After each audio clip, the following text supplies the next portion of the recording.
casino was alive that night, but not in the way people imagine when they dream of fortune. The air was heavy, thick with cigarette smoke and the faint stench of spilled whiskey. Neon lights flickered above me, buzzing like dying insects, casting shadows that seemed to crawl across the carpet.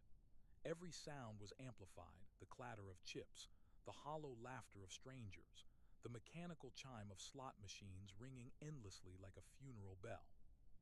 I sat at the blackjack table, my hands trembling slightly as I tried to keep count. 2, 3. My mind raced, numbers slipping through my fingers like sand. The dealer's eyes were cold, unreadable, and when he whispered "good luck," it didn't sound like encouragement. It sounded like a curse. Around me, the casino was a theater of desperation. Old women hunched over slot machines, their faces pale and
I forgive you for now.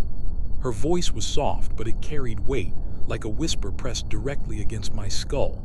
Out of the corner of my eye, I saw that smile again, that vampire smile. The dealer interrupted, asking how many chips she wanted. $5 worth, she said. The dealer frowned. It's a $5 table. Are you sure you don't want more? 5 will be just fine. The cards were dealt again. I looked down 15. My count was gone, shattered. I had forgotten everything. And then she turned her head toward me. It all comes down to luck anyway. Her words sliced through me. I wasn't sure anyone else at the table even heard. For a moment I thought she might be working for the casino, catching card counters. But no, she played like everyone else. Still, she had my full attention. She was fascinating. Not in the way magazine models are, not the kind of beauty you see on TV. She was real. Her features were sharp, imperfect, alive. She wasn't thin, not by today's standards, but she wasn't heavy either. Her skin wasn't pale, but it wasn't tan. She was something in between, something unsettlingly human. What drew me in most was how she played. It was like watching a child play go fish. Random moves.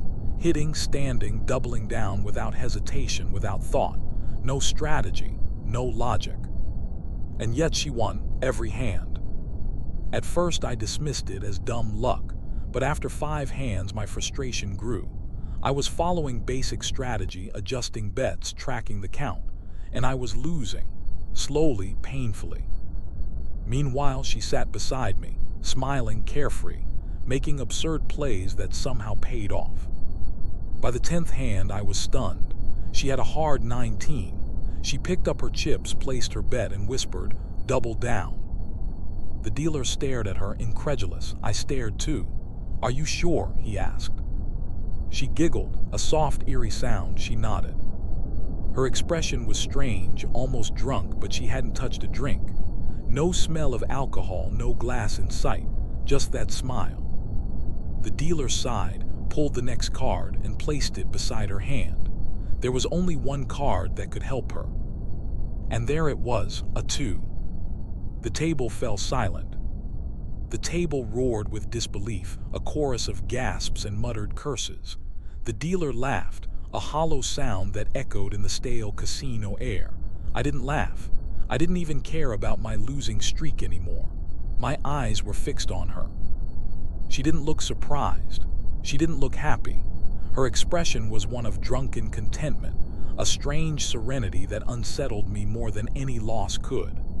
Calmly, she picked up a single $5 chip, pushed the rest of her winnings back across the table, and stood. The dealer frowned. "What are you doing with your chips?" She tilted her head, her voice soft but sharp enough to cut through the noise of the casino. "Easy come, easy go." Then she turned to me. Her gaze was hungry, predatory. "I was just about to go over to the diner, if you're interested." I was dumbstruck. The suddenness of the offer hit me like a slap. My mouth moved before my brain caught up. Sure. I didn't think, I didn't weigh the risks. I just agreed. As I cashed out what little I had left, I argued with myself in silence. Maybe she was an elite player, someone who got kicks out of impressing rookies. Maybe she had caught me counting cards and wanted to toy with me. Maybe she worked for the casino. Her outfit did resemble a uniform, black with gold trim, silver buttons gleaming under the neon lights, but I had never seen one like it before. I followed her. The diner was tucked just beyond the casino floor, a polished extension of the hotel. Not Vegas, not extravagant, but well kept, carefully furnished, designed to soothe gamblers who had lost too much. She walked ahead with quiet confidence, placed a small handbag on the table, and motioned for me to sit opposite her. The place smelled faintly of coffee and fried food, the kind of scent that clings to every diner no matter how upscale. A waitress approached, smiling politely, pad in hand. "What would you like to drink?" I checked my pockets, light and nearly empty. "Water," I said. The woman shook her head. "No, thank you." I tried to joke, to break the tension. Normally, I'm the one who has to ask somebody out. She didn't laugh, she didn't smile. She only stared at me with those green eyes, unblinking, unrelenting. Her smile was gone now. Instead, she reached across the table, offering me her hand. I hesitated, then clasped it. Her skin was cool, her grip firm. On her finger was an expensive-looking ring, heavy and ornate. "I'm Jake," I said awkwardly. "And you are Mrs. Miss, sorry, I thought you were married." She glanced down at the ring, her lips curling faintly. "Well, in a way I am. I'm married to my job." She released my hand. "What is your job?" I asked. Before she answered, the sound of a slot machine hitting a jackpot filled the diner, the beeping, the whirling, the triumphant chime. At that exact moment, her eyes closed slowly and a smile spread across her face. It wasn't joy. It wasn't amusement. It was intoxication. "Miss, are you okay?" I asked, uneasy. "I'm wonderful." She giggled, eyes opening again, the green glow sharper than before. I should have walked away. Every instinct screamed at me to leave, but I couldn't. I was too drawn in, too entangled in whatever she was. "Do you work here at the casino?" I asked. "I am," she said simply. Then she leaned forward, her voice dropping. "Why don't you ask me what you really want to ask?" "What do you mean?" "At the card table. You want to know how I did what I did." I swallowed hard. "How did you do that?" It was like you knew what card was coming next. For a moment, I thought she might be one of those people you see on the news, the ones with superhuman memory, able to track every card in the deck. It was far-fetched, but I had no other rational explanation. She shook her head. "It was luck." Luck, the word felt like mockery. "So why did you win all that money if you weren't going to keep it?" I pressed.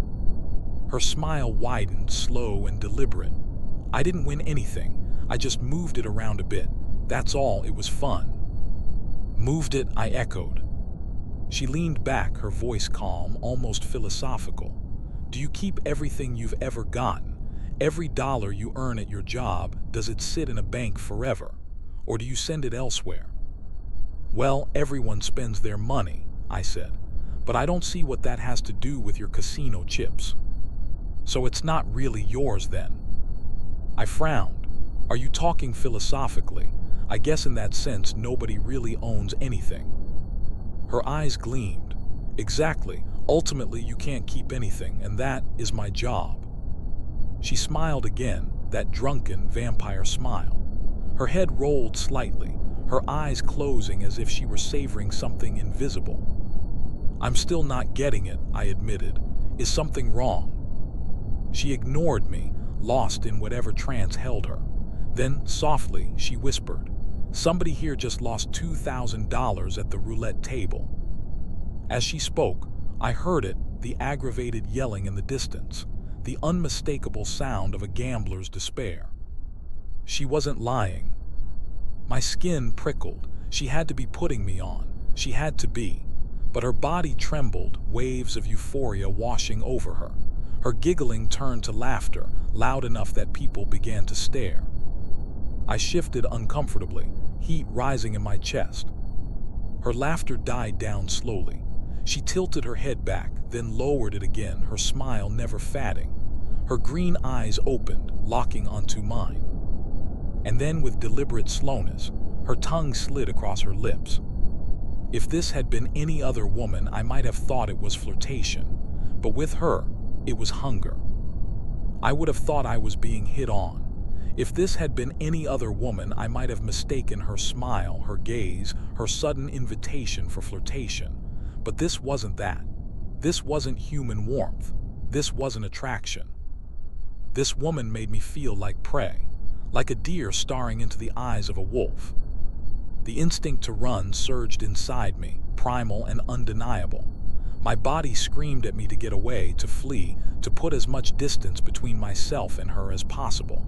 But I didn't move. The only thing that kept me rooted to that chair was the fact that we were in a public place. Running away from a pretty woman in front of strangers would look ridiculous. People would laugh. They wouldn't understand. And yet, deep down, I knew something was wrong. There's irony in mankind's place at the top of the food chain. We pride ourselves on intellect, on reason, on logic, but we're stupid enough to ignore the voices inside us, the ones that whisper warnings, the ones that scream danger. She leaned forward, her eyes burning into mine. "So tell me," she said softly, "what is it that you would want if you could have anything?" Her words cut through me. I wanted to look away, to break free from her gaze, but I couldn't. My throat tightened, the sensation crawling down into my chest. And then, without meaning to, without even wanting to, I spoke. I told her everything. I told her about dropping out of college last year, about how I had been studying law, trying to follow in my father's footsteps, trying to become an attorney like him. I told her how it had gotten too hard, how I had given up, how I had thrown away years of my life on something that might never have worked out. I told her how my father had been paying my tuition, supporting me financially, and how he cut me off completely when I quit. I told her how bad I felt for letting him down, how he had tried to raise me alone after my mother died, how I had failed him.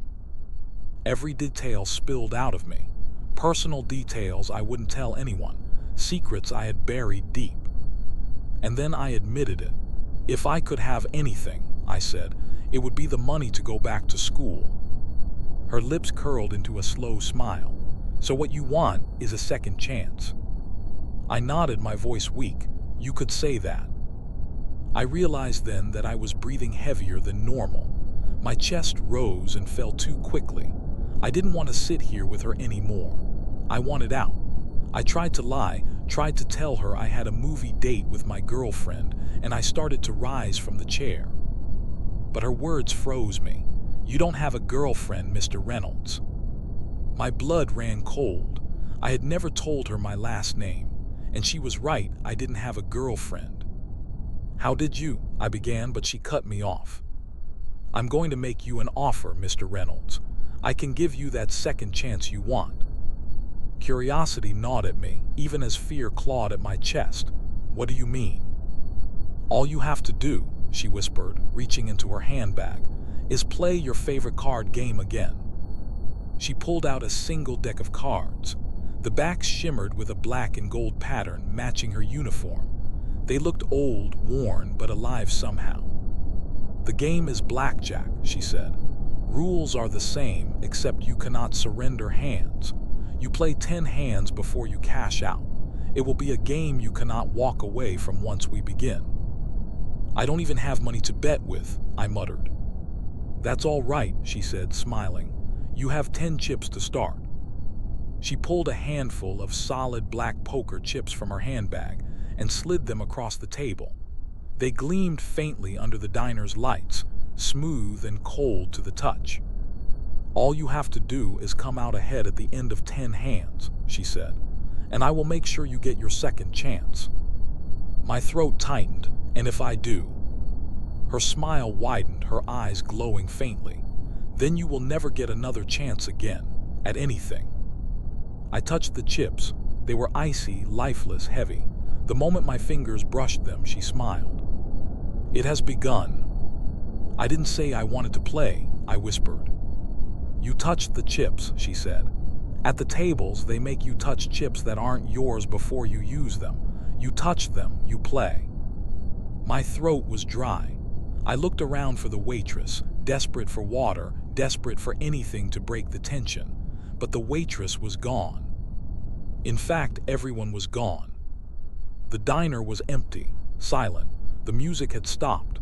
The air was still, heavy, suffocating. Even the sounds of the casino outside had vanished. "Where is everyone?" I muttered, panic rising. She giggled, tilting her head. "You and I are right here." The hairs on the back of my neck stood on end. Goosebumps crawled across my arms. I stood, calling out, "Waitress, waitress." Her laughter echoed. "Sit down, Mr. Reynolds. We have a game to play." I bolted. I stepped outside the diner and back into the casino floor. It was empty. No security guards, no dealers, no gamblers, not even the old women at the slot machines. The silence was crushing. Movement caught my eye. The roulette wheel spun slowly, the marble clacking into place, but no one was there to spin it. A bead of sweat rolled down my cheek. Mr. Reynolds. I spun around. She was there, standing at a blackjack table, the black and gold deck in a dispenser before her. I hadn't seen her leave the diner. I hadn't heard her move. She pointed to a solitary stool at the opposite end of the table. "Sit down," she ordered. I turned and hurried toward the front doors. My heart pounded. I half expected her to chase me. I glanced back. She was still at the table, smiling, watching. I speed-walked past rows of slot machines, dead, lifeless. Then I saw her again. Her smiling figure stood between the machines, moving in step with me, always there, always watching. I couldn't see her move, but she was there, keeping pace. I broke into a sprint, zigzagging through the maze of machines.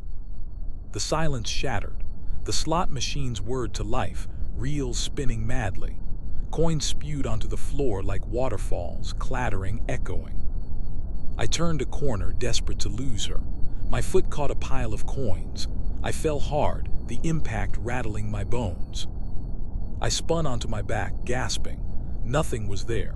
Only the machines kicking on and off, mocking me with their chaos. Then I felt it. A sensation brushed my right ear, cold fingers running through my hair. I spun, pain shooting through my tailbone. She was standing over me. But she wasn't the same. Her hand was elongated, her fingernails sharp, sinister. Her jaw hung loose, unhinged, revealing teeth like blades. Her green eyes sank into her skull, glowing faintly, burning into me. "I know you want to play with me," she whispered. I scrambled up, nearly falling again, and bolted for the exit. My fingernails bent painfully as I scraped the ground, clawing for balance. And as I reached the doors, my feet slammed against the ground, my hands plunging into my jeans, frantic, desperate, searching for my car keys. My fingers scraped fabric, metal, and finally, the familiar shape of the keys.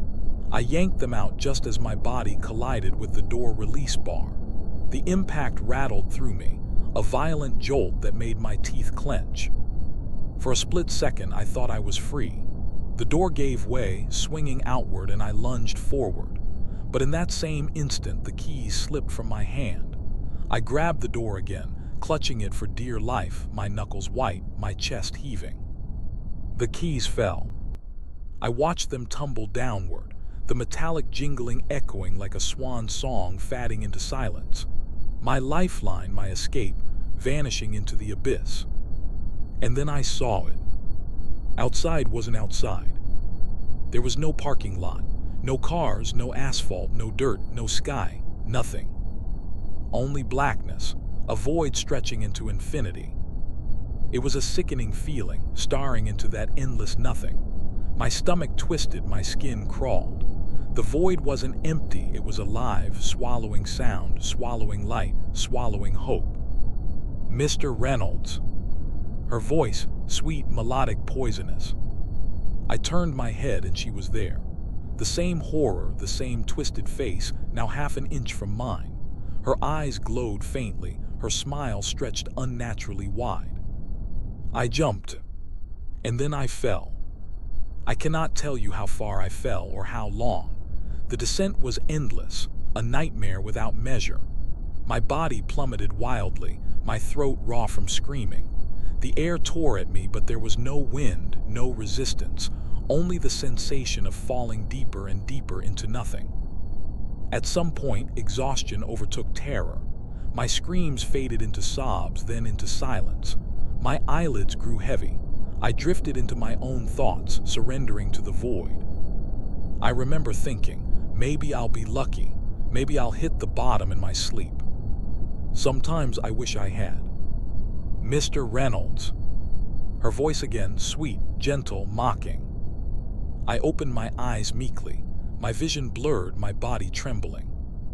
And there she was.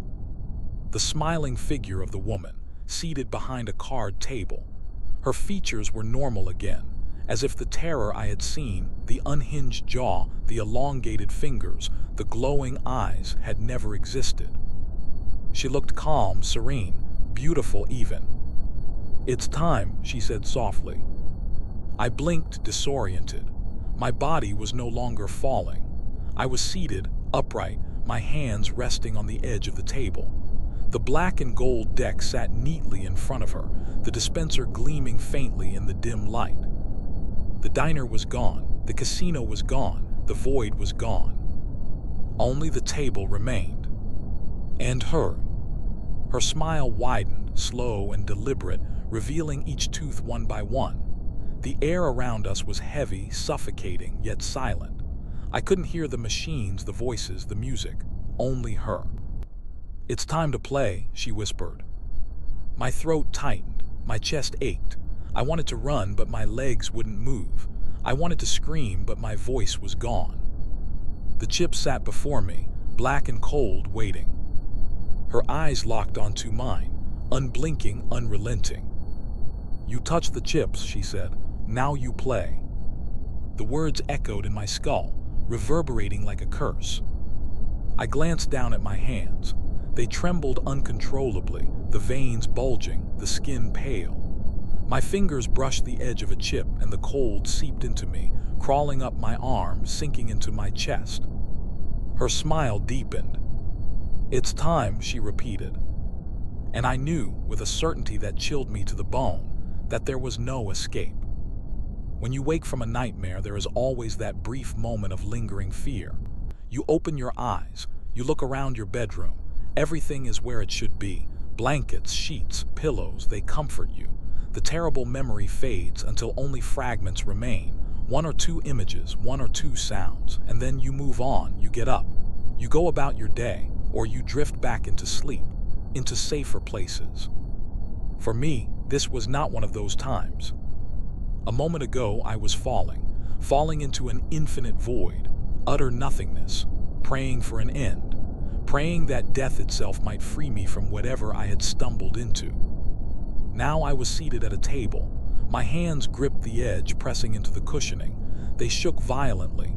My stomach churned. My breath came ragged, labored. She knew I was afraid. That's when I saw it, blood. My fingers were bleeding. I remembered clawing at the floor, scratching, trying to run, trying to escape her. The pain was still there. I eased my grip.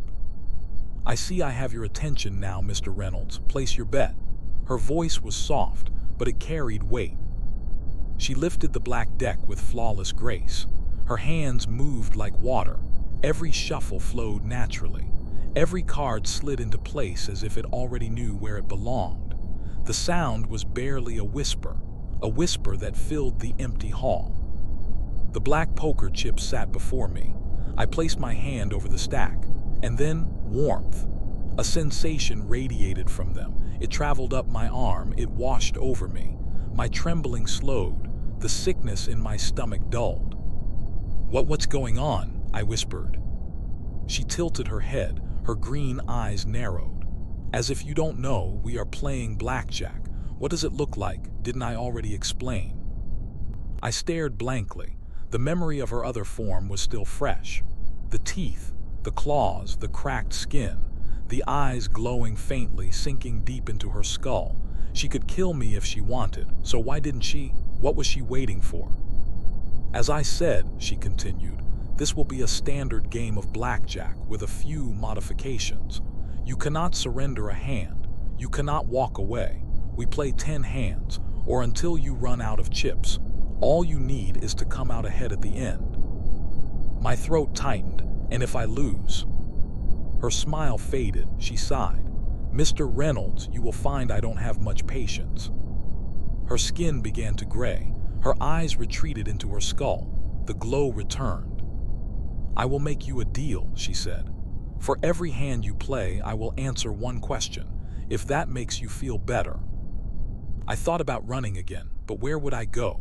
For all I knew, the entire building was floating in an endless void. There was no escape, only one option: play. I picked up a chip. It was heavy, far heavier than it should have been. I set it down in the betting circle. It landed with a dull thud. The sound echoed through the empty halls. It reverberated in my chest.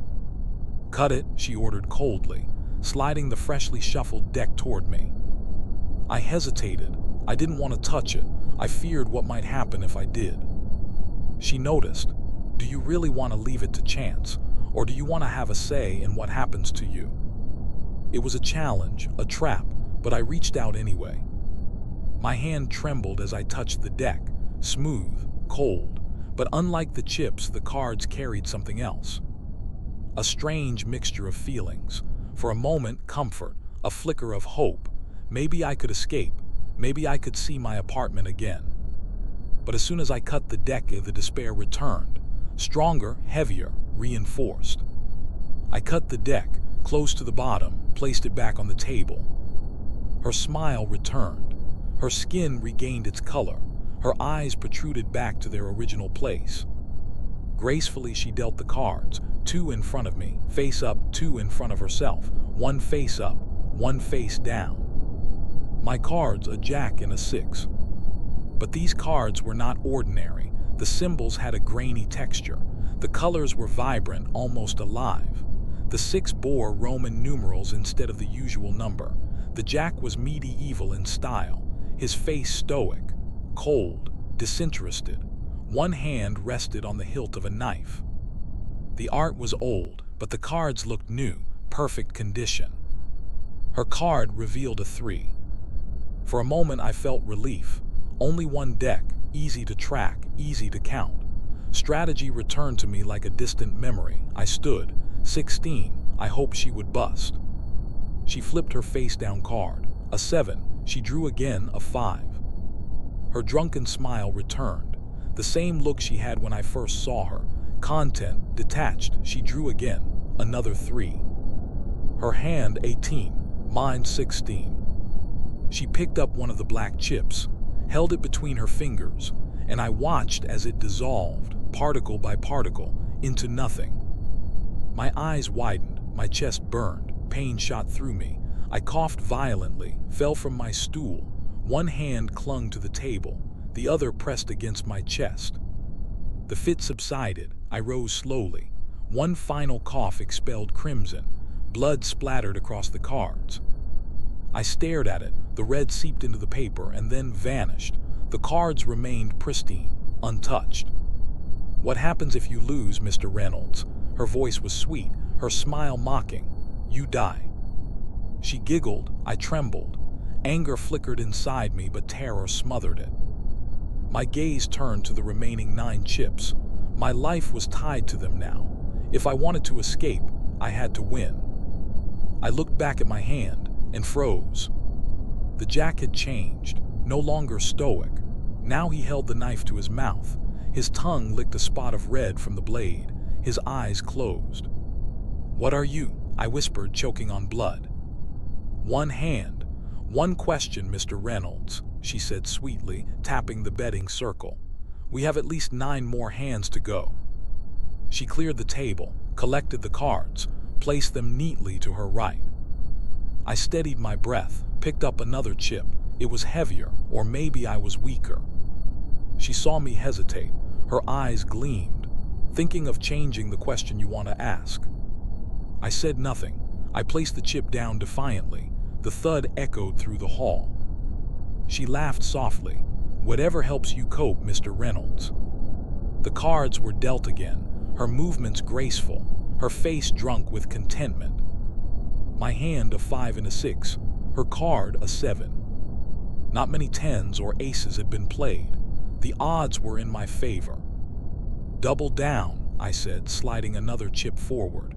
The thud was heavier. My arm relaxed in relief. The chips were definitely gaining weight. She giggled at my decision. Excited, she drew another card, a 3. My heart skipped. She tapped the table. Good luck. Sympathy, mockery, I didn't care. I only wanted to see her cards. She flipped the down card. Another 3, her total 10. She drew again, a queen. The queen's image was apathetic. Her head rested on interlocked hands, her face expressionless, cold. "Sorry, darling," the woman whispered. She collected the cards. added them to the discard pile.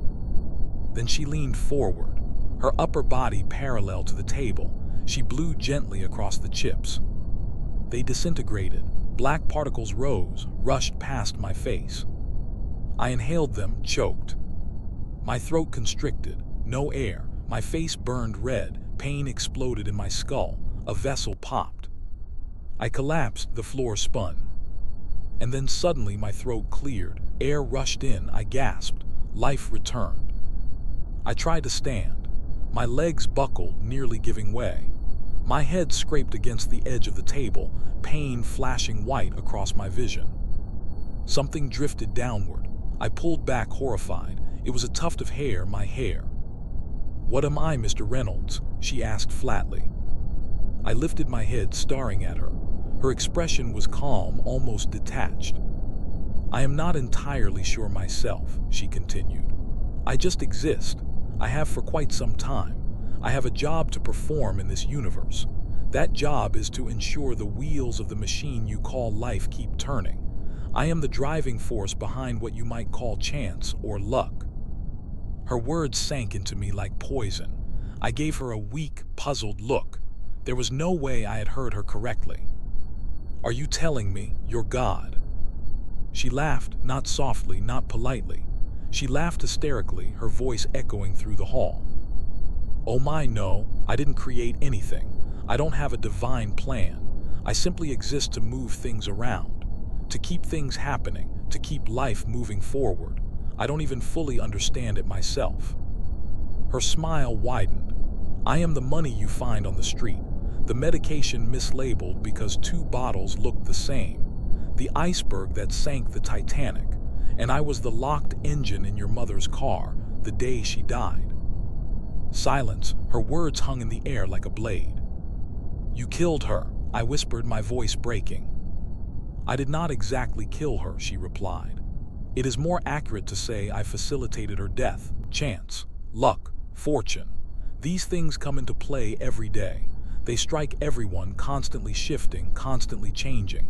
I am the harbinger of fortune. Your mother's fortune simply turned sour that day." Her eyes gleamed. I still remember the rush it gave me, the ecstasy of her life force ending, filling me up. Your life forever changed by bad luck. I stared at her, my mind blank. A slip of sanity left me. This woman, this thing, was responsible for the shaping of history, for the shaping of my life. "Jake," she said softly, almost pitying, "I don't intend for anything to happen to anyone. I am simply compelled to be where I am at any given moment. I have an innate need to change the flow of occurrences, one way or the other. There is no rhyme, no reason, I simply must. Invoking chance fills me with a feeling greater than anything you could imagine. It is an eternal addiction. I cannot switch it off, even if I wanted to. I do what I do because that is how things are for me. I do not have a choice." For a moment I thought I heard sadness in her voice. Did she pity herself? Could something like her even feel pity? Was I losing my mind? Was I losing my life piece by piece as she confessed her addiction to chance? "Why me?" I demanded. "Why are you doing this to me?" She smiled. "I think I thoroughly answered your last question. Time to live up to your end of the bargain, play another hand." Her smile returned, sharp and cruel. "No," I said. "It was the only power I had left, the only defiance I could muster." She tilted her head. "Look at you, pretending to be brave. I know for a fact this is not the kind of man you are, Mr. Reynolds. The Mr. Reynolds I know would rather let the world decide what to do with him, rather than take a stand." "You don't know a damn thing about me," I shouted. But she was right. I wasn't brave, not really, but maybe I didn't care anymore. After everything I had seen, her monstrous form, the endless void, the feeling of my life slipping away piece by piece, maybe bravery didn't matter. Her voice grew louder, booming, terrible. "You dropped out of school because it required more effort than you were willing to give. At your senior prom, you didn't show up because you couldn't get a date. You didn't ask anyone because you feared rejection. In elementary school, you were pushed to the back of the lunch line by a bully. You thought risking the smaller piece of dessert cake was worth not fighting back. I know exactly who you are."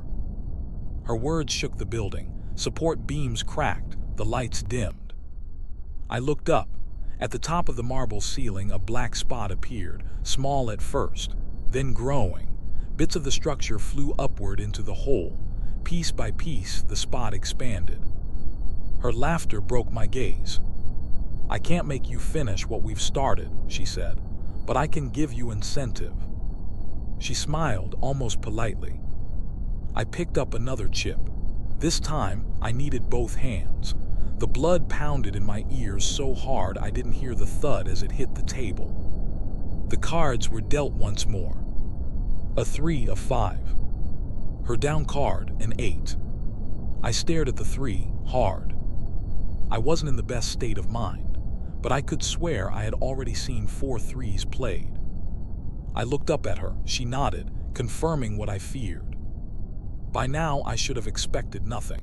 I knew this deck could change at a moment's notice. Every hand we played proved it. Any strategy I thought I had, meaningless. The game itself could be rigged. Maybe it all came down to luck. Maybe nothing I did really mattered. I felt dead already. And yet something possessed me, something I can't explain to this day. I lifted another chip over the betting circle. I didn't care how heavy it was. Double down. Her smile widened. Now we're really playing. She dealt swiftly. The card slid across the table. I took a breath, and then I stopped breathing. An ace. The woman looked at it too. For the briefest moment, I thought I saw her pause, but then her intoxicated smile returned. She flipped her face-down card, a king. "You finally won a hand," she said softly. Her voice carried mockery wrapped in sweetness. She clapped her hands together, a soft, golf-style clap. I heard a click. My pile of chips shifted. 2 more black chips appeared. Warmth spread through me. It dulled the pain. It numbed the weakness. For a moment, I felt alive again. But I was still down by 1 chip. The thought that this game was stacked against me, that I was doomed from the beginning, maybe it wasn't true. She tilted her head, tapped the table, cleared her throat. "Excuse me, Mr. Reynolds, but we have 7 more hands to play, and you are on a deadline." She pointed upward. I looked. The ceiling was fatting, the marble dissolving into blackness. The void was spreading. It had almost reached the walls of the second tier in the grand hall. This game was far from over. Whatever small hope I had felt from winning the last hand, it escaped me, vanished. I placed my hand over the remaining chips. Their warmth licked my flesh like candle flames, the only light in an unending nightmare. She leaned closer. Her voice was soft, curious, almost playful. "Tell me, Mr. Reynolds, have you ever wondered what you truly are? What would you do if you had the luxury of knowing when you were going to die? Some say they would never want to know. They cling to blissful ignorance, believing it spares them the fear of a ticking clock. But ignorance does not prevent the event. Death comes, whether you know the hour or not. Others say they would want to know. They believe it frees them. They believe it allows them to live without fear until that one final day. But me, I had neither of those luxuries. With every flip of every card, with every bet I placed in this horrid game, I held my life in my hands, and I could feel it slipping, further and further away. My breath rattled. My clothes were covered in strands of hair that had withered from my scalp. I struggled to stay upright in the stool. At least one hand had to remain on the table always to keep my balance. I had stopped wiping away the crimson that dripped from my nose. It stained me. It marked me. It reminded me that I was already half dead. The woman had begun dissolving the casino hall itself, forcing me to keep playing. What started as a pinprick in the ceiling had eaten through the second floor. Now it crept down the walls of the ground floor. The blackness spread, swallowing marble, swallowing light, swallowing hope. The void was coming for us. I had already fallen into it once, trying to escape her, and every time I resisted, she changed. Her monstrous form returned. Her hunger grew. Now she stared at me, drunk, hungry. Her eyes gleamed as I pushed 2 more chips forward, one at a time, too heavy to lift together, too heavy with the weight of my life, too heavy for my weakening hands. Gracefully she dealt the cards. Her movements were a dancer's, fluid, effortless. "Mr. Reynolds," she said softly, "you seem to have gone quiet, feeling down." I gave her the most defiant look I could muster. "Play the damn game," I wheezed. She tilted her head, amused. "You only say that because you stopped asking me questions. Remember our arrangement." Truth be told, I still wanted to know. I still wanted to know why this was happening to me. She dealt my hand a soft 18, an ace and a 7, her card a 9. "You want to know why all of this is happening to you?" she asked. "It must feel like you are the unluckiest man alive, but you could look at it another way. If you win, I promised you a second chance, the means to go back to school, to make your life better." "Hit," I said without hesitation. She dealt me a king, my total 18. "Stand." She flipped her card, an 8, her total 17. I felt balance return. The blood stopped flowing from my nose. 2 chips clacked back onto my pile. I pulled one closer, strength returning faintly. Her smile widened. "Seems you've gotten the hang of this rather quickly. Good for you, Mr. Reynolds. Not surprising, though. You've been doing this your whole life." "What do you mean?" I asked, my voice steadier now. "You've spent the majority of your short time on this mud ball of a planet allowing your life to be lived for you. Every time you gave up control, school, standing up for yourself, making decisions about your future, you gave it to chance. You gave it to me." "I never wanted any of that," I spat. The walls were gone now, eaten away completely by the encroaching dark.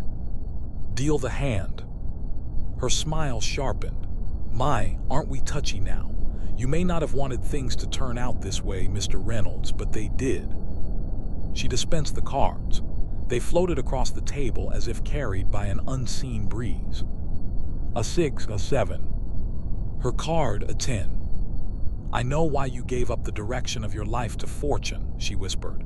"It was easier, Mr. Reynolds, and you were so afraid." "I do not understand fear, Mr. Reynolds," she said. "It is something I cannot feel. A few moments ago you were squirming like a worm under the hot sun, and now, even as you are behind in this game, you seem more focused. Is it because you have accepted what has become of you? Or do you finally understand the importance of choosing to actually be involved in your own life? Play the hand, and I will answer your question." "Hit me," I whispered. For a moment I almost smiled at her, but there was too much at stake. She dealt quickly, flatly, without the graceful motion I had grown accustomed to. A jack, I busted. The chips dissolved, my head pounded, blood leaked from my nose again. I had grown too used to this pain to let it slow me down. "I'm still afraid," I admitted. "I don't want to die, but there isn't really a choice anymore. I either die or I go on. Now it's more of an acceptance." Her eyes sank, her skin turned gray. Her voice surrounded me, echoing from all sides. "It is the same acceptance you have had since your mother died, that your life can be over in an instant. That was the day you lost the motivation to decide for yourself what to do with the time given to you." Her sunken green eyes burned with loathing older than anything I had ever known. "I am eternal," she hissed. "I will never die. And yet the most important power in existence was given to such a pathetic creature as you and denied to me. The power to decide where to take your life. You threw that away as if it were meaningless. That, Mr. Reynolds, is why I am here. I offered you the choice to throw your life at chance again or walk away and make something of yourself. You let me in. That is what your acceptance has given you." The hall was nearly gone. Only a small platform remained, fatting slowly into the abyss. I stared at the pile of chips. To win, I needed at least 11. "All in," I said. The pile moved itself to the betting circle. Time slowed. Every heartbeat thundered in my chest. Blood surged through my veins like rivers of fire. The floor beneath me cracked, splintered, and fell into the void. She mouthed something, but I couldn't hear. The pounding in my ears drowned everything. The table vibrated in rhythm with my pulse. The chips themselves seemed alive, reflecting my own life. The cards flowed to the table. My card, a queen. Her face-down card slid into place. Suddenly, the floor beneath my stool gave way. The void waited, silent and patient. I clung to the table, screaming, though I couldn't even hear my own voice. A third card was dealt, an ace. For one moment, I forgot the strain. I forgot the abyss. I stared at the ace as if it were the most beautiful thing in the world, and in that moment, it was. I looked up at her, wanting to smile. Her sinister grin greeted me. She pointed at her own cards. Her face-up card, an ace. I closed my eyes in disbelief. If her down card was a 10, I knew what would happen. I was pulled from the table. My legs kicked at nothing. Her elongated claw wrapped around my midsection. Another slid across my neck, scratching, grazing, threatening. Something wet caressed my ear. Her monstrous gray face loomed close, mouth wide open. "Turn it over," she whispered. I stretched my arm forward. Every muscle screamed, taut as piano wire. My fingertips touched the card. Her claw pressed harder against my throat, waiting. I shut my eyes, I cried out, and I turned the card. A voice broke through. A hand touched my shoulder. I opened my eyes. The waitress stood over me, concerned. I was back in the diner, the walls intact, people around me, staring, watching me like I was mad. I looked down. In my hand was a playing card. A 7, black-backed, grainy to the touch, Roman numerals etched into the corners. A breath forced its way through my throat. It sounded like a cough. Relief surged through me, overwhelming. My eyes watered. The coughing grew. It was like remembering how to laugh, like rediscovering something I thought I had lost forever. The waitress stepped back, whispering to another server. I didn't care. I didn't care how I looked. I was alive. I lost myself in tears. The coughing twisted into something else, into laughter. One breath at a time, it reshaped itself. When I finally regained control, wiping the hot tears from my face, I realized the card in my hand was gone. I stumbled to my feet. I rushed to the restroom. In the mirror, I saw my hair had returned. My face was clean, unblooded. A floating feeling filled me, like everything that had ever troubled me was far away. That feeling stayed with me as I left the casino. The bouncers had been made aware of the scene I caused in the diner. They looked at me, ready to grab me, but I laughed. I strolled past them, out the doors. The night air was cool. A mild breeze brushed my skin.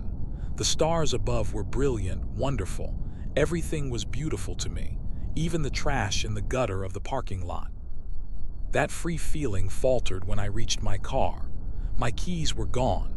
The vivid image of them tumbling into the void returned to my mind.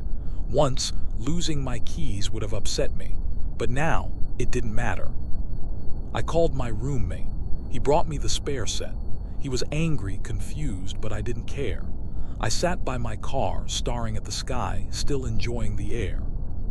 The next morning, I decided to surprise my father.